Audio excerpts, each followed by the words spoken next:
বাংলাদেশ আর কখনোই কোনো অনুগত রাষ্ট্র হবে না, ঠিক এ কথাই ভারতকে সাফ জানিয়ে দিল বাংলাদেশ। বাংলাদেশের চরম আপত্তি থাকা সত্ত্বেও শেখ হাসিনাকে গণমাধ্যমে সরাসরি কথা বলতে দিয়েছে ভারত, কিন্তু সেটা করতে দিয়ে বাংলাদেশের কাছে রীতিমতো চপেটাঘাতি খেল মোদির দেশ। এই ঘটনার প্রতিক্রিয়ায় ভারতকে ইতিহাসের সবচেয়ে কঠোর ভাষায় জবাব দিয়েছে বাংলাদেশ। আর তাতেই পরিষ্কার হয়ে গেছে, যতটুকু আশা ছিল বাংলাদেশ নিয়ে তার আর ছিটে ফোঁটাও রইল না ভারতের হাতে। ভারতকে যেন রীতিমতো মন থেকেই বহিষ্কার করল বাংলাদেশ।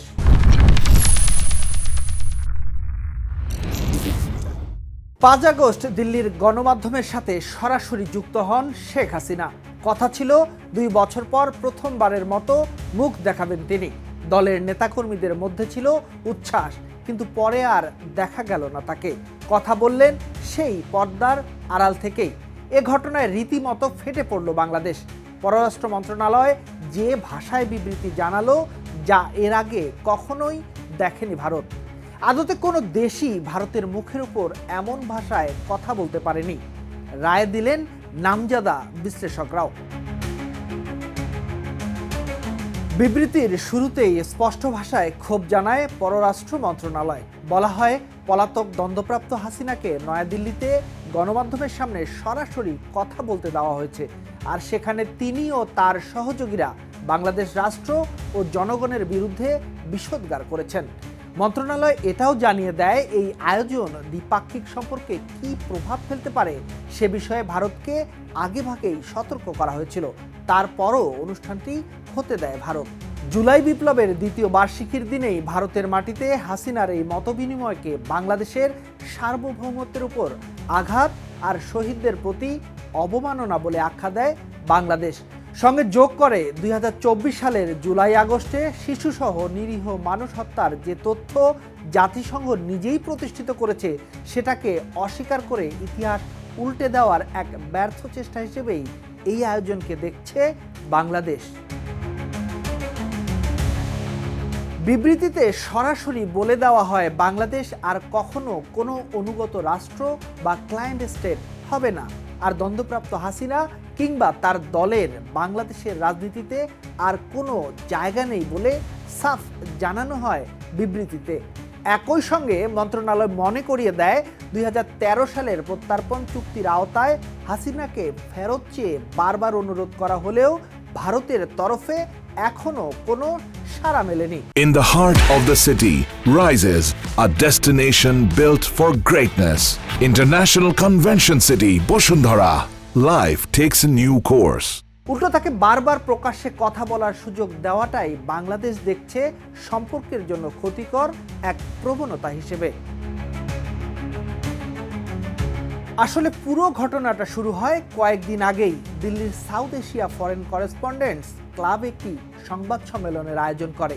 সেখানে অতিথি করা হয় পলাতক শেখ হাসিনাকে। ঠিক জুলাই অভ্যুত্থানের 2 বছর পূর্তির দিনেই প্রথমে গুঞ্জন ছিল সরাসরি ভিডিওতে হাজির হবেন তিনি। আওয়ামী লীগের অনেক নেতাকর্মীর মধ্যে তাই নিয়ে উত্তেজনাও ছিল চোখে পড়ার মতো, কিন্তু শেষ পর্যন্ত ক্যামেরার সামনে আসেননি হাসিনা। অডিও কলে যুক্ত হয়ে সাংবাদিকদের প্রশ্নের জবাব দেন তিনি। এই আয়োজন নিয়ে প্রশ্ন ওঠার পরপরই মুখ খোলে ভারতের পররাষ্ট্র মন্ত্রণালয়। মুখপাত্র রণধীর জয়সওয়াল সাফ জানিয়ে দেন, এটি একটি বেসরকারি ফোরামের আয়োজন, এতে ভারত সরকারের কোনো সম্পৃক্ততা নেই, আর এই ফোরামের কোনো বক্তব্যকেই সরকার সমর্থন করে না।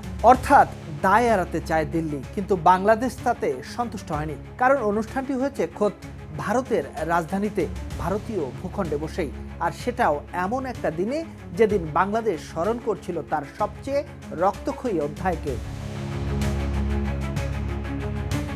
বাংলাদেশের আদালত আগেই নির্দেশনা দিয়ে রেখেছিল, কোনো গণমাধ্যমে হাসিনার বক্তব্য প্রচার করা যাবে না। কেউ তা প্রচার করলে সেটি আদালত অবমাননা হিসেবেই গণ্য হবে।